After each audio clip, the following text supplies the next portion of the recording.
campo do Guarani tem o Ademir Sopa com a número 5. O 7 é o Fábio Bahia. O 8, Danilo Sacramento. Olha o Neneca fazendo besteira. Olha o Neneca fazendo besteira! Gol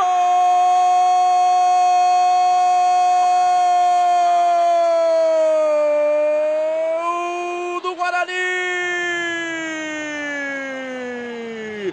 Num erro impressionante do goleiro Neneca. Acho que o Neneca estava ouvindo a escalação no Sport TV. Aí chegou o Schwenk na dividida com o Neneca. Comemora muito o centroavante do Guarani, porque ainda há pouco ele perdeu um pênalti. Você vê de novo. Bola do Neneca para o zagueiro.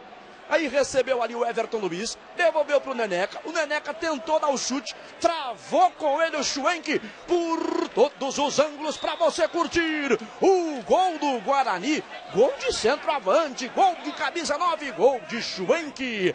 Sobra do América. Alessandro segura, faz o giro. O Alessandro ganha o pênalti do Bruno Recife em cima dele. Pessoal do Guarani vai para cima do árbitro. O torcedor do América vibra, comemora. O Bruno Recife diz que não, já tomou cartão amarelo. O Ademir Sopa vai para cima do Sandro Meira Hit. Vamos ver de novo, para você tirar sua dúvida. Luiz Ademar. Nós estamos colocando o nosso Redação Sport TV, o troféu Alberto Roberto, né? Uma homenagem a Chico Anísio. Esse é digno do troféu Alberto Roberto, Ademar? Ah, sem dúvida. Agora é o seguinte, né? O árbitro, ele deu um pênalti pro Guarani logo aos 3 minutos de jogo. E aí, você sabe quando o árbitro dá pênalti para um lado, ele é louquinho para inventar do outro, porque daí ele quer deixar tudo equilibrado. E a função do árbitro não é essa. Ele inventou um pênalti na maior cara de pau, não houve absolutamente nada.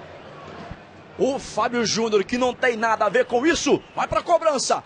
Aí o capitão, o experiente, Fábio Júnior, para tentar o gol do empate do América. Tá uma pouca distância, Fábio Júnior. 24 minutos desse primeiro tempo, aqui na Arena Independência.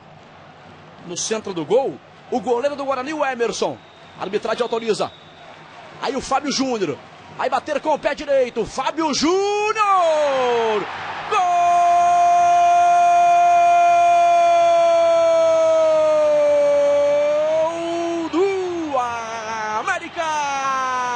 O torcedor americano vibra. Fábio Júnior também comemora com os companheiros de pé direito. Fábio Júnior, experiente, com muita categoria, por todos os ângulos para você curtir. Goleiro num canto, bola no outro.